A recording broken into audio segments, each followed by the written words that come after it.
잘 오셨습니다. 은혜 많이 받으세요.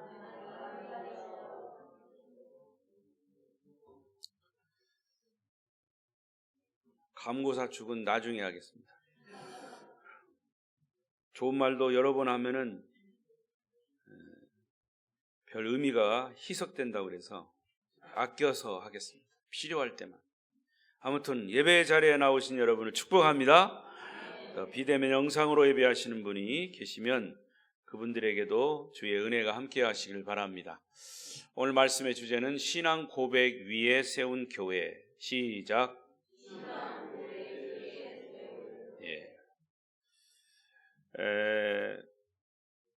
오늘 본문은 예수님께서 제자들과 함께 이 빌립보 가이사랴라고 하는 곳에 가셔서 예수님의 그 정체, 예수님의 정체성을 질문한 아주 중요한 부분이기도 합니다. 내년에 성지순례차 이제 가게 되면 가시는 분들은 이 빌립보 가이사랴 지역을 가게 됩니다. 거기에 지금도 유적이 많이 남아 있어요. 이 빌립보 가이사랴 지역은 제가 여러 번 아마 말씀을 드렸을 겁니다. 로마가 이스라엘을 지배하던 시기에 이 가이사랴 지역 그곳을 이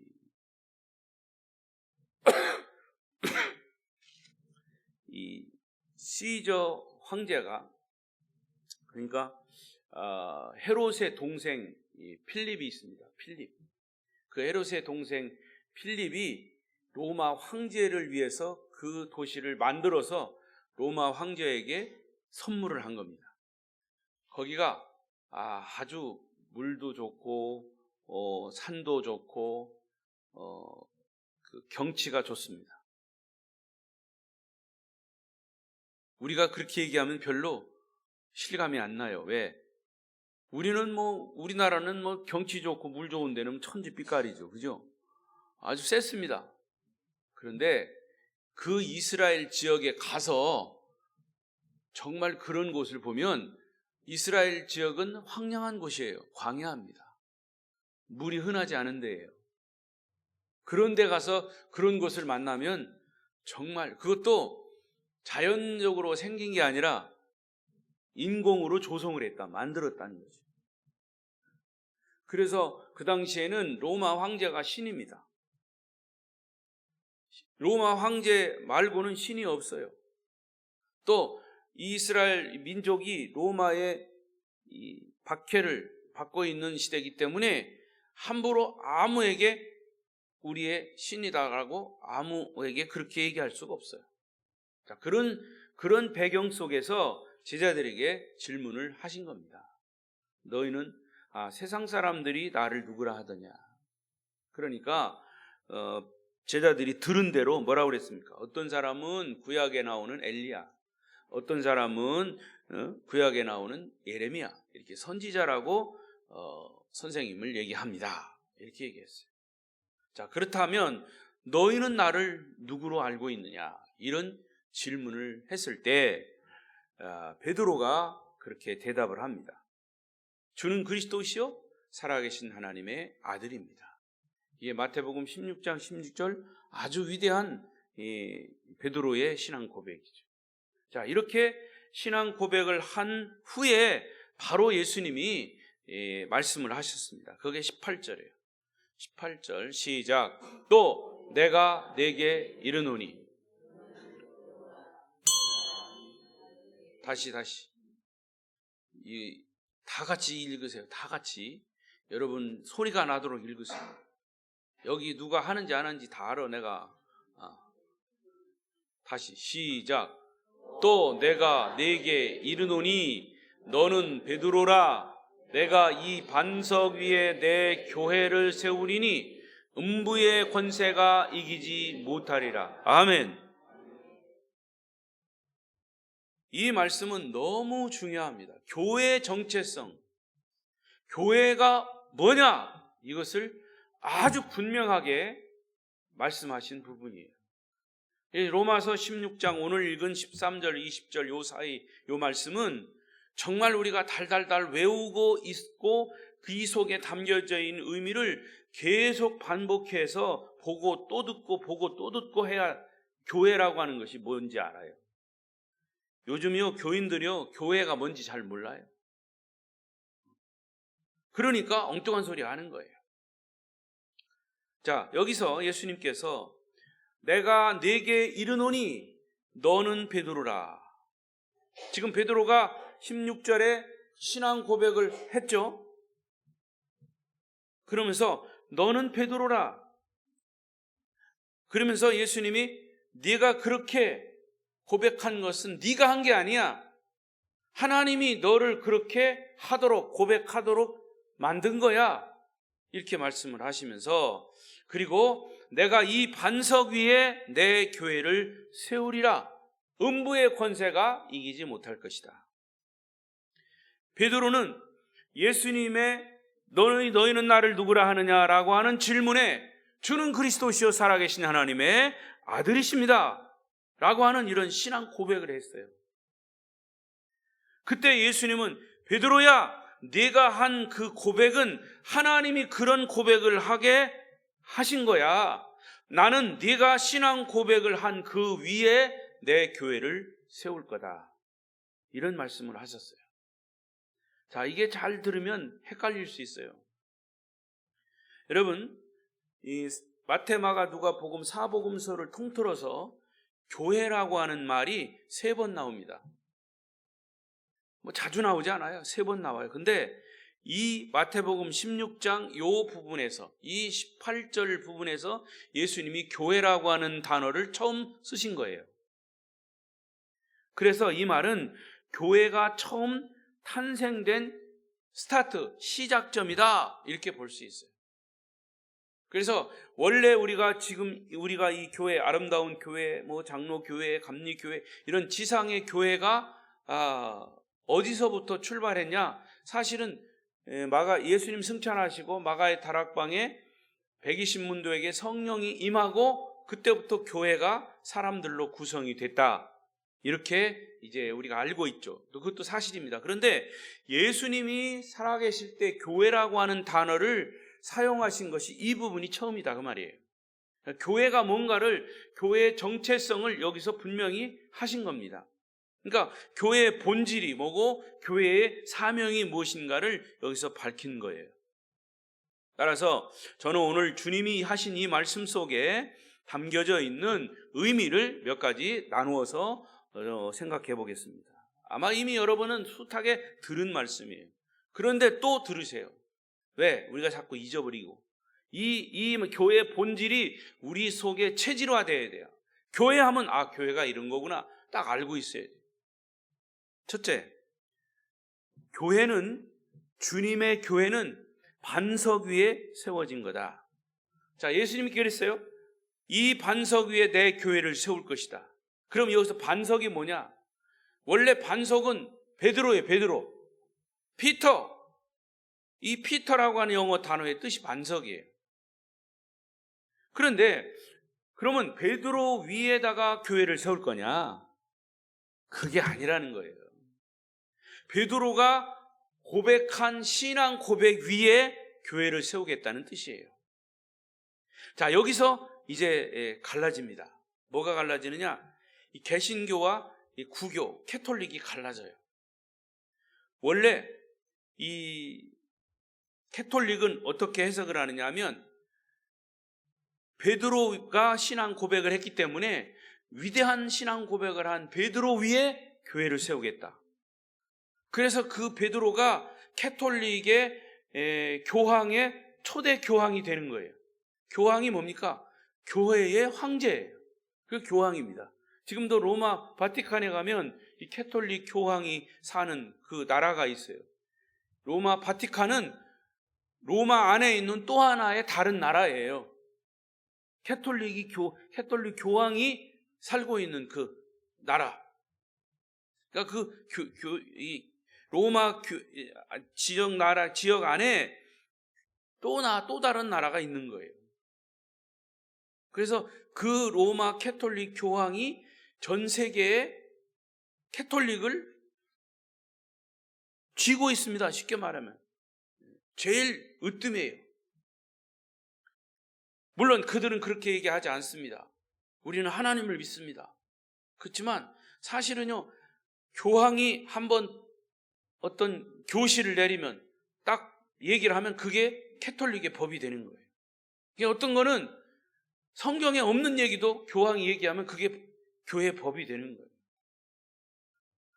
가장 비근한 예로 오전에도 얘기했습니다마는 동성애. 어느 나라는 동성애를 인정했어요.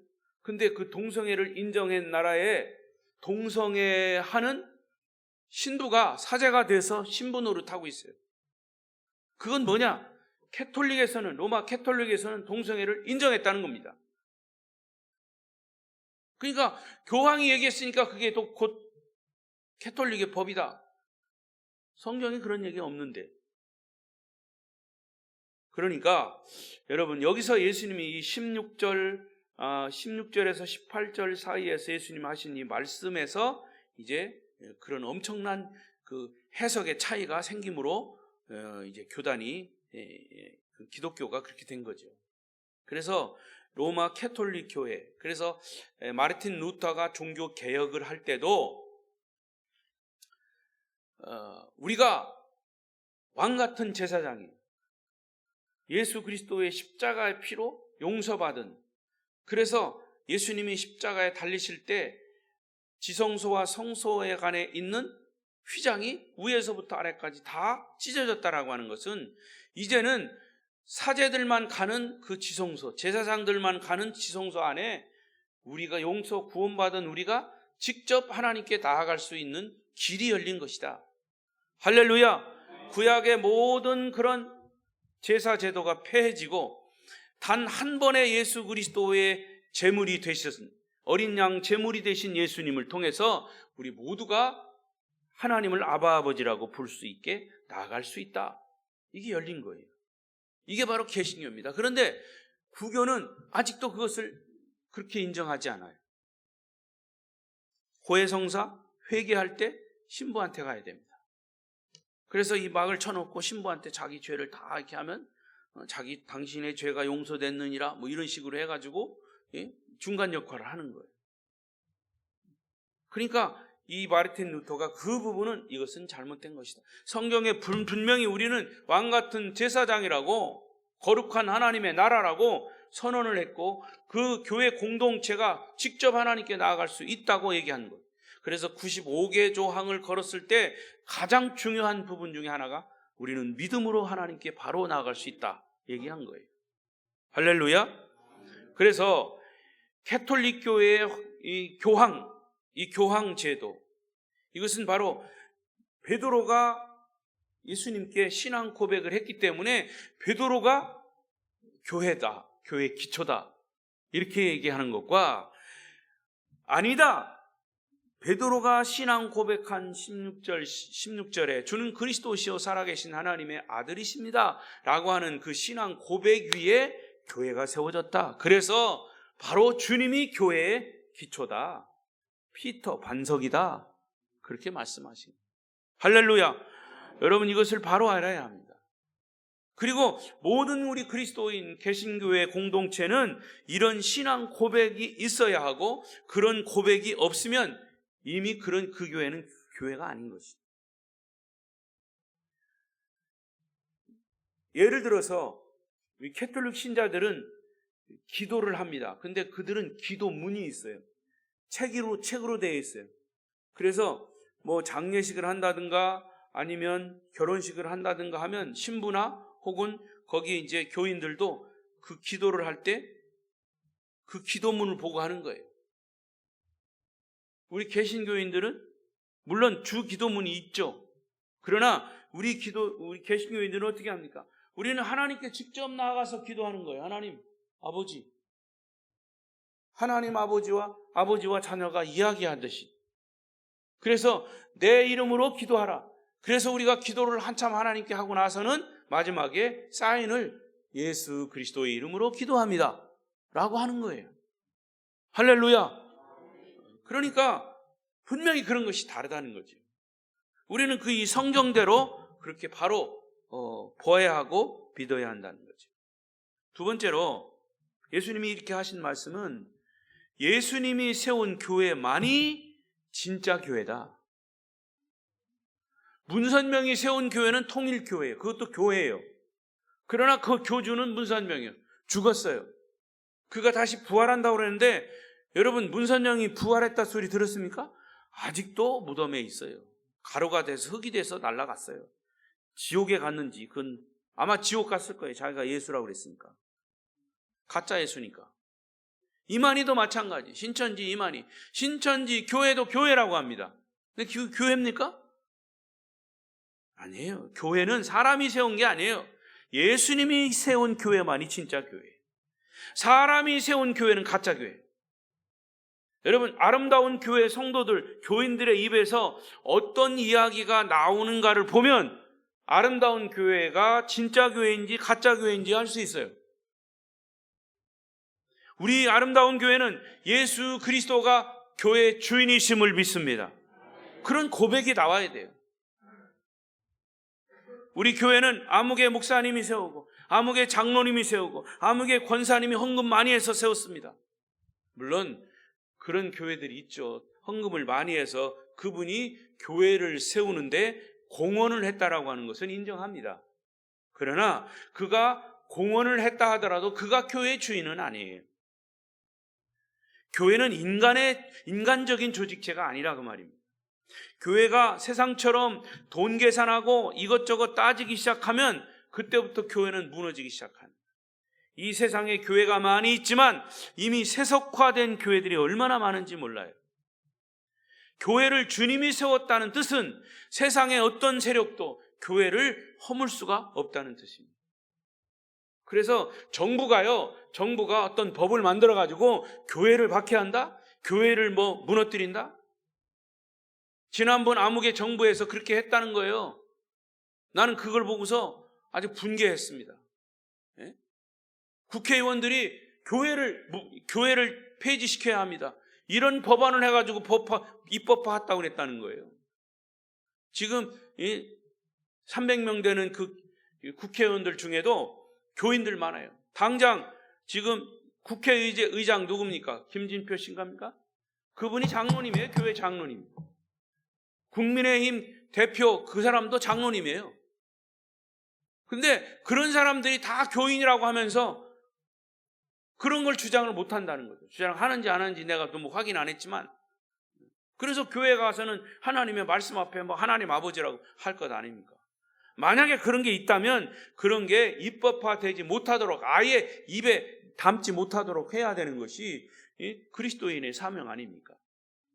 그러니까 여러분 교회는요 어떤 세력도 교회를 허물 수가 없는 거예요. 공산주의도 교회를 무너뜨리려고 지금도 북한에서는 교회 얘기만 나오면 신자들 하나님 믿는다고 하면 그냥 잡아다가 가두고 나중에는 처형하고 합니다.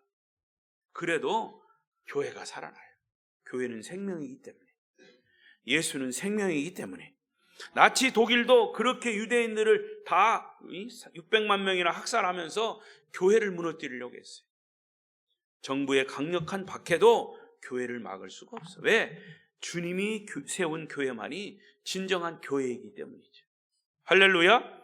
자, 이어서 세 번째는 교회의 주인은 바로 예수 그리스도예요. 한 분이에요. 주님은 내가 반석 위에 내 교회를 세운다고 했습니다. 우리는 이 진리를 결코 잊어서는 안 돼요. 교회의 주인은 예수 그리스도 한 분이셔요. 우리는 주님의 부름받은 청지기일 뿐이죠. 주님이 원하시는 교회를 위해서 우리 모두 성도들은 순종하고 헌신할 뿐이에요. 결코 어떤 사람이 교회의 주인일 수 없는 거죠. 교회에 일찍 등록했다거나 늦게 등록했거나 어떤 직분을 가진 자나 안 가진 자나 모두가 한 몸이고 한 지체일 뿐이죠. 어느 누구도 자기가 교회의 주인이라고 주장할 사람은 없어야 하고 있어서는 안 됩니다. 오직 예수 그리스도 한 분만이 말씀을 통해서 주장하십니다. 주님이 주장하시는 거예요. 뭘 말씀을 통해서 주장하시는 거예요. 우리는 그 말씀을 통한 주인의 그 부르심과 주님이 하시는 말씀에 온전히 순종할 뿐이죠. 할렐루야.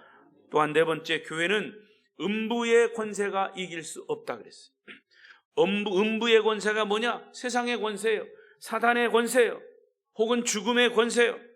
하나님의 교회를 둘러싸고 있을지라도 주님의 교회는 음부의 권세를 뚫고 나가는 능력이 있어요. 이것은 세계사, 세계 역사 속에서 교회를 들여다보면 금방 알 수 있어요. 기독교적인 성경적인 눈으로 보면 이 세계 인류의 역사는 구속사입니다. 구속의 역사입니다. 그래서 예수님이 중심에 있는 거예요. 예수님이 태어나시기 이전 BC, 예수님이 태어난 이후 AD, 예수님이 중심이에요. 그래서 이 세계의 역사는 그렇게 흘러가는 거예요. 제가요, 여기 보세요. 이게 뭡니까? 떡입니까? 책이에요, 책. 이게 엄청 무거운 책이에요. 내가 보니까 몇 페이지 됐냐면 1100페이지. 제가 요즘 이 책을 보고 있어요. 뭐냐, 제목이 기독교로 보는 세계 역사입니다. 기독교로 보는 세계. 세계 역사를 기독교의 눈으로 본 거예요. 근데 이 책을 누가 썼냐? 우리 서울신학대학 제 후배가 썼어요. 제가 알고 있는 후배가. 지금 박사인데 교수입니다. 제가 이 책을 보면서 이 세계 역사 속에 기독교가 어떻게 진행되어 왔는가. 다른 얘기가 아니고 이 책에 보면 기독교 역사가 엄청난 박해를 받았어요. 교회가 엄청난 박해를 받았어요. 근데 놀라운 거는요, 예수 믿는 사람을, 그러니까 예수를 잘 믿는 사람이 예수를 잘못 믿는 사람을 통해서 박해를 받은 거예요. 다시 말하면 하나님의 이름으로 예수를 잘 믿는 사람을 박해했다 그 말이에요. 적은요, 밖에 있는 게 아니라 안에 있어요. 그러니까 여러분도 예수 잘 믿어야 돼요. 내가 예수의 이름으로 예수 믿는 사람을 박해하고 예수 믿는 사람을 욕되게 하고 오히려 예수님의 영광을 가리고. 근데 이 기독교 역사가 그렇더라고 말이에요. 물론 다 그런 건 아니지만 그런 것들이 얼마나 많은지 몰라요. 자기들끼리 서로 어떤 사상을 가지고 성경 해석을 가지고 서로 싸우고. 만약에 그러면요, 교회 안에 적이 있다라고 하면 그 적들과 교회 안에서 싸우다가 너도 죽고 나도 죽고 다 죽는 거예요. 근데 기독교가 만약에 가짜였다면 이미 기독교는 이 세상에 사라졌어요. 없어졌어요. 그것은 무엇을 증명하느냐 하면 기독교는 예수 그리스도가 주인이시고 세상의 어떤 세력, 어떤 음부의 권세도 이길 수가 없어요. 교회를 이길 수가 없는 거예요. 할렐루야. 그래서 기독교는 무너지지 않았고 어둠의 세력을 물리치고 지금까지 생명을 이어가고 있습니다. 주님이 생명이시기 때문에, 하나님이 인류의 주인이시기 때문에 주님 다시 오실 때까지 교회는 살아있을 것이고 지속될 겁니다.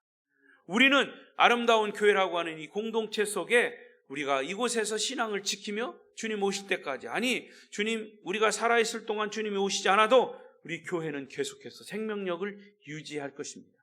만약에 교인들이 다 없어가지고 아름다운 교회 이름으로는 없어질지 몰라요. 그러나 교회는요, 예수 그리스도의 이름을 주는 그리스도시요 살아계신 하나님의 아들이십니다라고 고백하는 사람들이 2 이상이 되면 교회인 거예요. 따라서 아름다운 교회는 주님 오실 때까지 영원히 존재하고 영원히 그런 복음을 전하는 교회가 될 줄로 믿습니다. 죄악된 세상 속에서 어둠의 세력, 사탄의 세력과 영적인 전쟁을 하면서 주님과 함께 승리의 면류관의 주인공이 되시기를 바랍니다. 그래서 사도 바울은 이렇게 고백했습니다. 고린도전서 15장 55절 시작. 사망아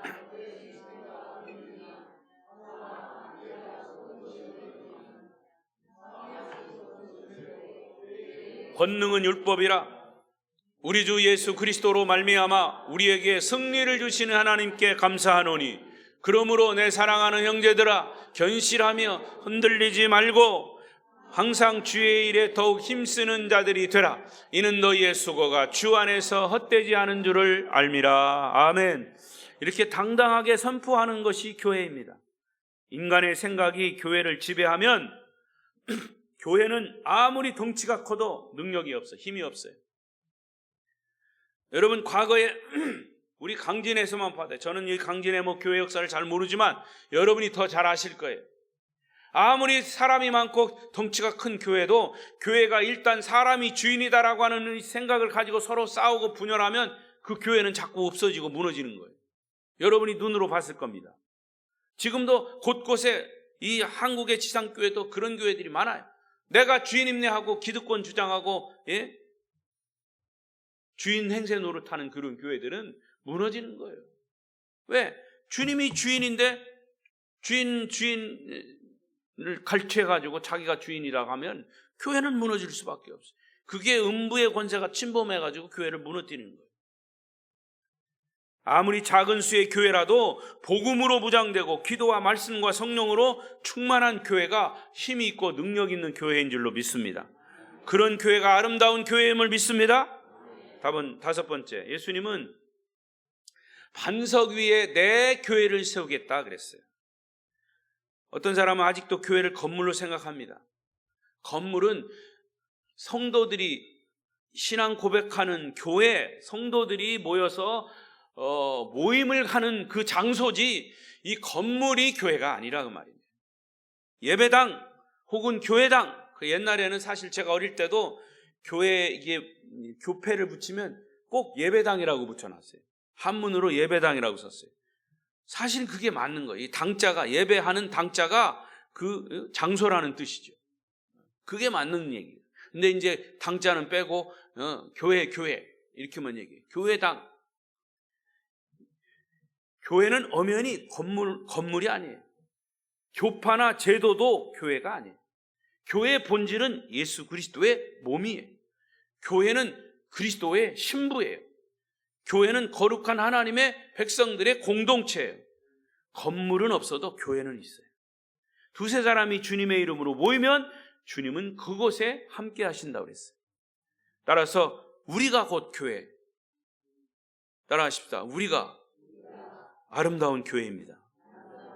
옆 사람에게 당신이 아름다운 교회입니다. 할렐루야. 19절을 보세요. 시작. 내가 천국 열쇠를 내게 주리니 네가 땅에서 무엇이든지 매면 하늘에서도 매일 것이요 네가 땅에서 무엇이든지 풀면 하늘에서도 풀리리라 하시고. 자, 이 말씀은 교회에 주신 놀랍고 정말 엄청난 축복의 말씀이에요. 감격적인 말씀이에요. 교회의 열쇠를, 천국의 열쇠를 주셨다. 하나님의 백성들에게 이 천국 열쇠를 주셨다. 이사야 22장 22절을 보십시다. 시작. 내가 또 다윗의 집의 열쇠를 그의 어깨에 두리니 그가 열면 닫을 자가 없겠고 닫으면 열 자가 없으리라. 이사야가 예언하신 이 말씀은 바로 다윗의 집의 열쇠를 그의 어깨에 두셨다라고 하는 것은 다윗의 집에, 다윗의 집안의 후손의 예수, 다윗의 그 후손 중에 예수가 태어나셨잖아요. 그 다윗의 집의 열쇠를 그의 어깨에 주셨다. 그가 바로 예수 그리스도예요. 예수 그리스도에게 천국 열쇠를 주셨다는 거죠. 그래서 계시록 3장 7절에도 똑같은 얘기가 나옵니다. 시작. 빌라델비의 교회의 사자에게 편지하라. 거룩하고 진실하사 다윗의 열쇠를 가지신 이 곧 열면 닫을 사람이 없고 닫으면 열 사람이 없는 그가 이르시되, 여기서 그는 예수 그리스도예요. 다윗의 열쇠를 가지시니, 이사야가 아까 얘기한 그 22장에서 얘기한 그 열쇠를, 다윗의 열쇠를, 다윗의 집의 후손의 예수 그리스도, 바로 그가 그 열쇠를 가지셨다. 그런데 그 열쇠는 가진 사람은 열면 닫을 사람이 없고 닫으면 열 사람이 없는 그가, 천국 열쇠는 예수님이 가지고 계신 열쇠, 하나님의 자녀들인 교회에 이 예수님이 천국 열쇠를 주셨다는 얘기죠. 자, 그렇다면 여기서 천국 열쇠는 어떤 의미가 있냐? 첫째는 천국 열쇠는 교회가 하나님의 말씀을 해석하는 직무를 주신 거예요. 그래서 여러분, 하나님의 말씀은 어디서 선포되는 겁니까? 교회에서 선포되는 거예요. 기도원에서 목사가 와서 설교를 하죠. 과거에는요, 기도원이 있어가지고 기도원 집회를 많이 했습니다. 기다성 같은 목사님들이 부흥에 어떤 기도원에 온다 그러면 그 기도원 막 벌떼같이 몰려들었어요. 근데 지금은요, 이미 80년대 후반, 90년대 들어서면서 이 기도원 집회라는 것이 자꾸 시들어졌어요. 그 원인 중에 하나가 어떤 목사님이 데이터를 냈는데요. 물론 이제 그런 어떤 큰 대형 교회 부흥 집회의 그런 이제 분위기는 자꾸 이제 시들어졌지만, 언제를 기점으로 그게 힘들어졌냐면, 이 오카눔, 서울 사랑의 교회 오카눔 목사님이 평신도를 훈련하는 그때부터 사실은 그 대형 집회가 이제 하락세를 띈 거예요. 그것은 무엇을 얘기하냐면, 대형 집회 때 막 부흥회를 하고 막 은혜를 받고 막 회개가 일어나고 은사가 임하고 합니다. 그건 틀린 것은 아니에요. 그러나 그렇게 하고 나서 은혜 받은 사람들이 나중에 보면 예수를 믿는 건지 안 믿는 건지, 오히려 이상한 그런 영적인 것에 휘말려 가지고 예수 믿지 않는 사람보다 더 이상하게 됐어요. 그러니까 사람들이 이제는 하나님의 말씀에 대한, 복음에 대한 어떤 진리를 바로 깨닫고 예수 그리스도를 인격적으로 만나는 게 중요하지, 성령을 받아가지고 막 발버둥 치고, 물론 성령 받아서 변화된 사람도 많죠. 틀린 건 아닌데, 근데 어디서 이 불상사가 생기냐면, 그렇게 은혜 받았다고 난리치는 사람이 나중에 보면 그 은혜는 다 팔아먹고 예수 믿지 않는 사람보다 더 이상하게 돼요. 교회는 나오긴 나오는데, 교회 이 집 교인이라고 하는 간판은 붙였는데 이상하게 변해버려요. 그래서 저 역시도 그랬고, 우리 이 신앙을 가진 사람은 하나님의 말씀, 그것도 복음의 진리를 바로 깨닫고 그 복음의 말씀을 바로 해석해주는 교회, 그걸 바로 깨닫고 바로 그 진리를 깨우쳐주는 그런 교회, 그런 목회자가 절실히 요구되는 시대가 지금 이 시대라. 제가 말씀드렸죠? 어떤 사람은요, 교회 열심히 집사로, 안수 집사로, 뭐 장로로 이렇게 섬기던 사람이 어느 날 보니까 없어졌어. 근데 한 1년 후에 나타났어. 뭐라고 나타나? 목사라고 나타나. 1년 동안 어디 가서 신학을 해도 6개월 동안 신학 공부해가지고 어느 교단에서 목사 안수 받았다는 거예요. 자기가 목사라는 거예요.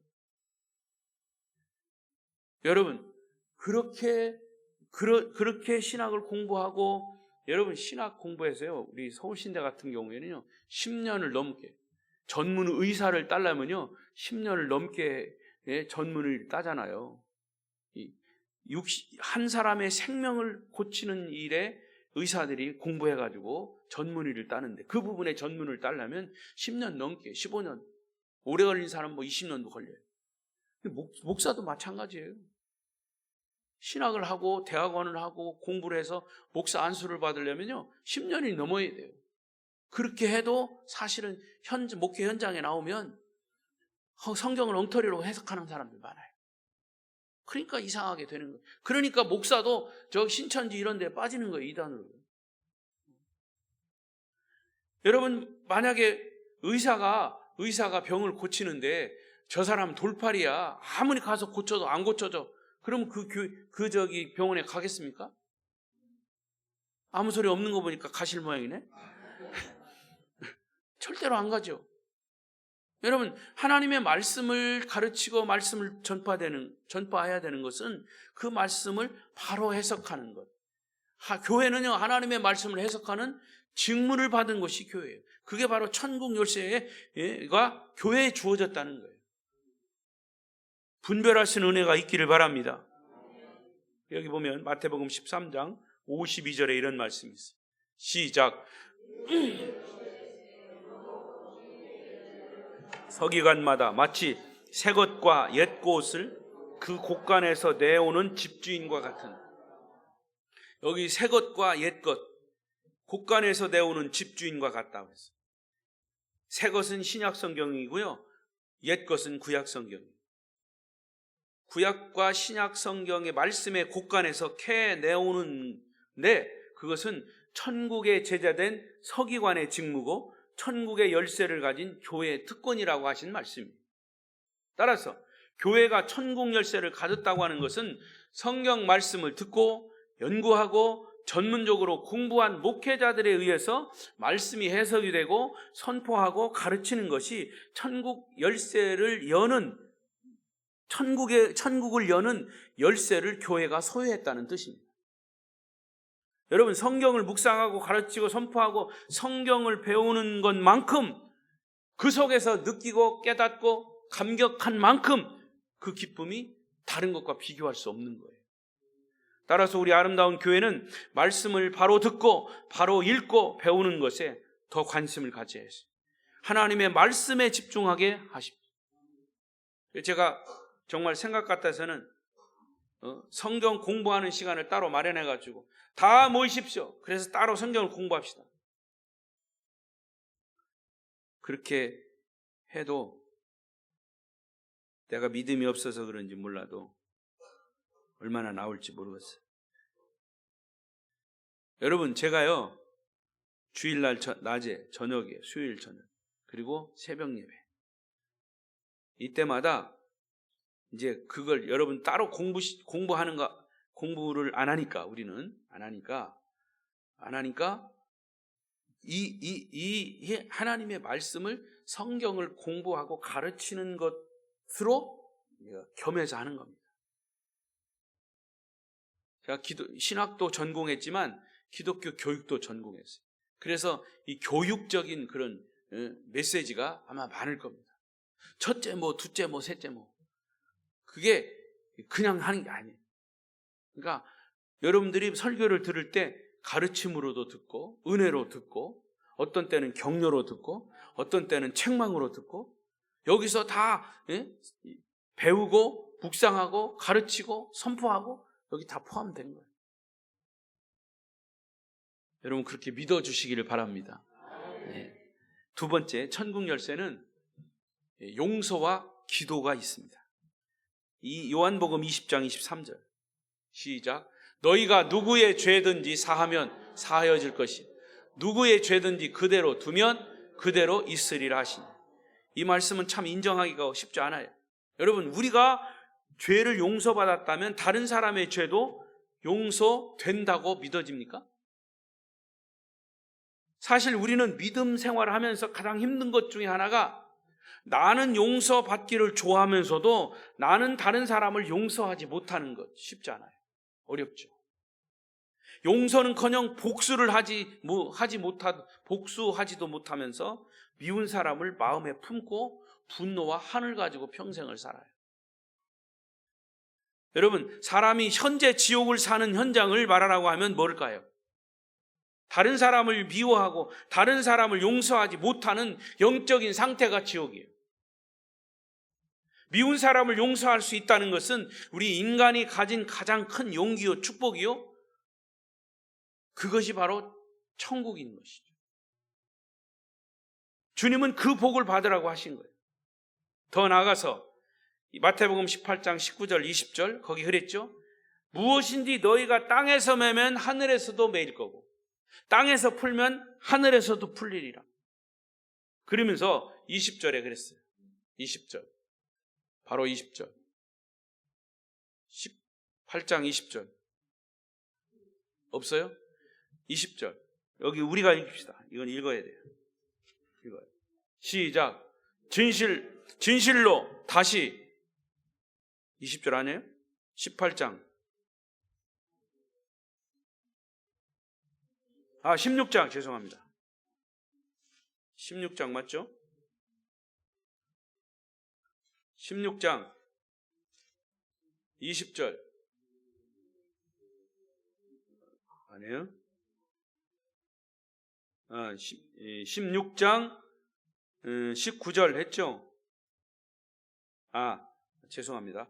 마태복음 18장 맞아요.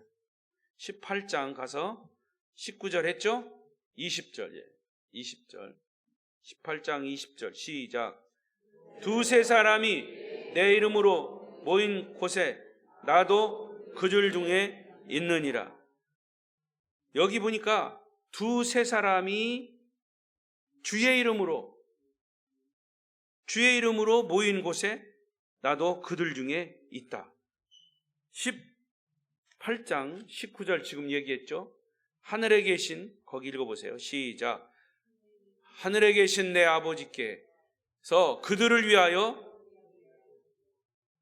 그 바로 앞에 다시 여기 읽어요. 시작. 진실로 다시 너희에게 이르노니 너희 중에 두 사람이 땅에서 합심하여 무엇인지 구하면 하늘에 계신 내 아버지께서 그들을 위하여 이루게 하시리라. 할렐루야.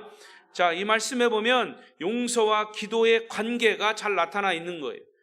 교회 열쇠는 용서와 기도의 특권을 받았는데 내가 상대를 용서하고 상대도 내 용서를 받고 함께 기도하면 하늘문이 열린다는 거예요. 매였던 것도 다 풀린다는 거예요. 그리고 두세 사람이 합심해서 땅에서 기도하면 하나님이 그 기도를 들으시고 하늘에서 매인 것 다 풀어주겠다는 거죠. 그래서 교회는 끊임없이 기도의 생명줄을 놔서는 안 돼요. 합심해서 기도할 때 아름다운 교회에도 하나님의 놀라운 그런 열리는 축복과 기적이 일어날 줄로 믿습니다. 마지막 세 번째로 천국 열쇠는 뭐냐? 교회에 맡겨진 영혼 구원 전도입니다. 누가 천국에 들어갈 수 있을까요? 예수를 영접하고 구원받은 사람. 예수를 통하지 않고는 천국에 들어갈 수 없어요. 그러니까 교회는 천국 문을 여는 열쇠인 거예요. 그게 곧 영혼 구원 전도죠. 자, 사도행전 4장 11절 잘 아는 말씀이죠. 시작. 다른 이로서는 구원을 받을 수 없나니 천하 사람 중에 구원을 받을 만한 다른 이름을 우리에게 주신 일이 없습니다. 교회에 주신 천국 열쇠는 모든 사람으로 하여금 예수 믿고 천국에 들어갈 수 있는 길을 열어놓은 거예요. 그게 교회에 주신 열쇠, 천국 열쇠. 그러니까 교회에 주신 천국 열쇠는 바로 전도의 사명이다. 너희는 가서 모든 민족으로 제자로 삼아라. 주님이 지상명령은 교회를 통해서 이루어지는 거예요. 자, 여기 잘 들으세요. 근데 이 전도라고 하는 것도 우리가 이제 과거에는요 여러 가지 방법을 사용했어요. 우리 성결교회가 처음에 생긴 거는 김상준 정빈 씨가 일본에서 신학을 공부하고 와서 은혜 받아가지고 북치고 장구치고 막 길거리 다니면서 막 전도했어요. 그때만 해도 사람들이 그걸 보고 막 따라와가지고 전도하는 복음을 듣고 예수를 영접하면, 그때는 이런 성결교회가 조직이 안 돼 있기 때문에 그때 있는 조직은 선교사들이 와서 세운 장로교, 감리교 뭐 이런, 그리고 그 교회로 보낸 거예요. 예수 믿고 이 두 분이.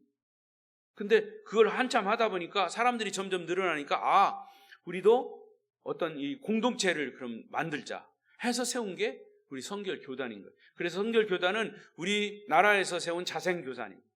성결교회 선교사가 들어와서 세운 교회가 아니고 정빈, 김상준 씨가 와서 전도를 해서 처음에는 전도한 사람을 다른 교회에다 보냈다가 이제는 사람들이 많아지니까 교회를 세운 게 성결교단인 거죠. 그렇게 전도를 했어요. 그래서 그것이 계속 역사가 되어 왔는데, 과거에는 그렇게 복음을 전하고 길거리 나가서 막 복음 전하는 거 그게 잘 통했습니다. 지금도 없잖아, 있어요. 그런데 여러분 잘 추세를 보십시오. 그렇게 해서 전도지 나눠주고 하는 그런 경우도, 그걸 보고 예수를 믿는 사람도 있어요. 물론 있어요.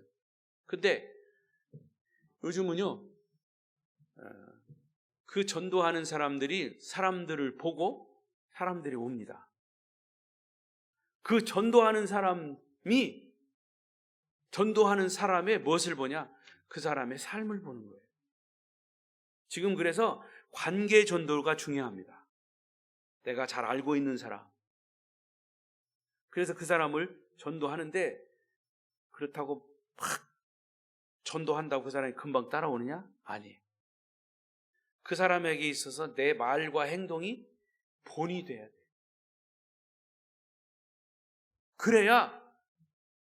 그래도 전도가 될똥말똥이에요. 자, 그런 걸 보면 요즘 전도하기가 얼마나 어렵습니다.